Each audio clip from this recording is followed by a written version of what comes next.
မင်္ဂလာဆောင်လဲ9ရက်အာသုဘလဲ9ရက်အလူလဲ9ရက်ဒီထဲကနတ်ကနာ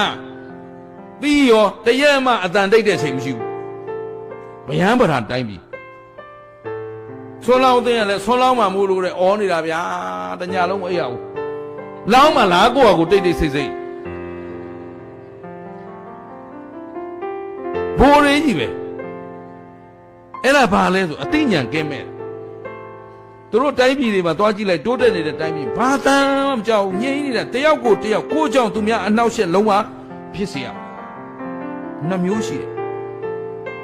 သူတို့ကိုယ်တိုင်နိုင်ငံကြီးသားပြည်သားဆိုတာကိုကြောင့်သူများအနှောက်အယှက်မဖြစ်အောင်နေသလို